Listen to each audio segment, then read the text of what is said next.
Bonsoir les limites du mardi, soyez les bienvenus. Ce soir pour notre enquête, je vous propose de résoudre un vol. Mais d'abord le générique et je vous en reparle tout de suite après.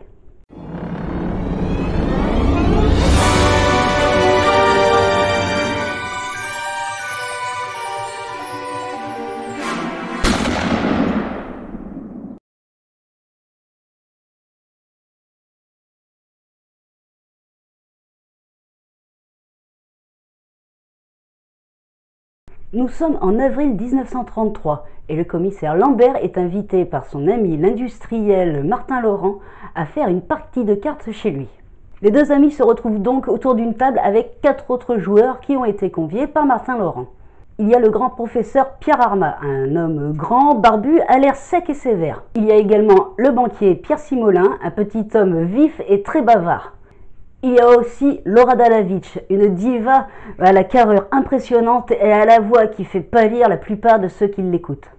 Et pour finir ce tour de table, il y a Samuel Vitou, l'opticien de la ville, qui sans ses lunettes ne voit absolument rien.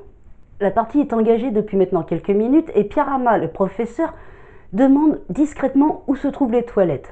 Après avoir été indiqué, ce dernier se lève et s'y rend pendant quelques minutes.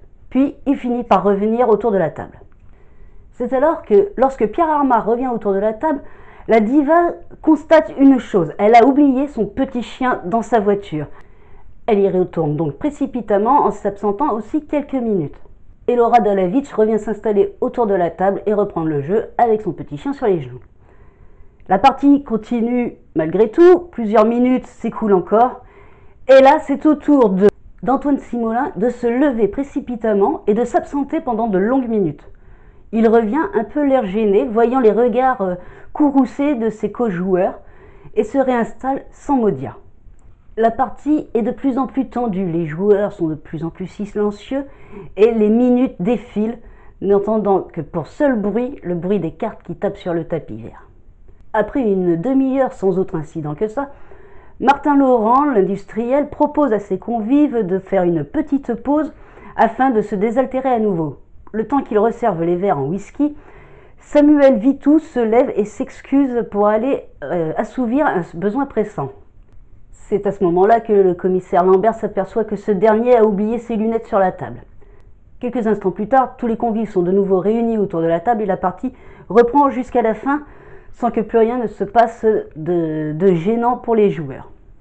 Cependant, le lendemain matin, le commissaire Lambert reçoit un appel de son ami Martin Laurent.